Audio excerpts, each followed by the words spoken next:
Ça vous dit de connaître quelques pépites qui vont participer à cette Vuelta 2025? Que vous soyez là pour un jeu de fantasy ou pour votre culture vélo personnelle, je vous explique tout.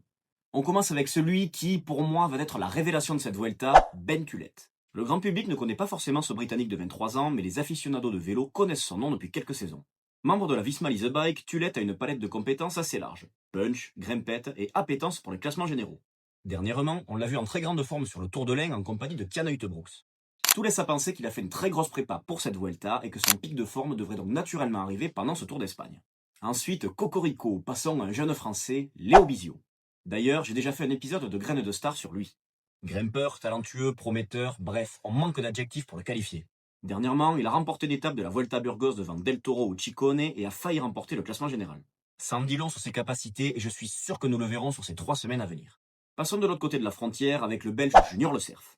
En voilà un autre qui a tout pour devenir un grand. Il grimpe, il est intelligent et il aime les classements généraux puisqu'il vient de remporter le Tchèque Tour.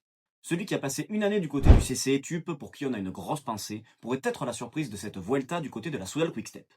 Landa est en reprise après une longue absence, Le Cerf sera donc le leader de rechange de l'écurie belge.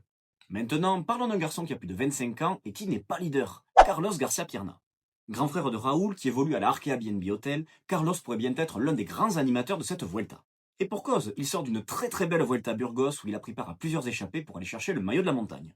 Et pour moi, c'est clairement prémonitoire sur la manière dont il va agir sur cette Vuelta. Je suis sûr que nous le verrons souvent à l'avant. Enfin, on termine avec un homme rapide, Casper Van Uden. Si Pedersen et Philipsen font office d'épouvantail, soyez sûr que le troisième homme, c'est lui.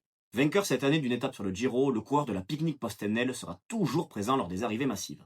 Gagner une étape sur cette Vuelta pourrait lui permettre de passer un cap. Ainsi, pour moi, voilà les 5 pépites qu'il faudra suivre sur cette Vuelta. Et vous, sur qui misez-vous alors?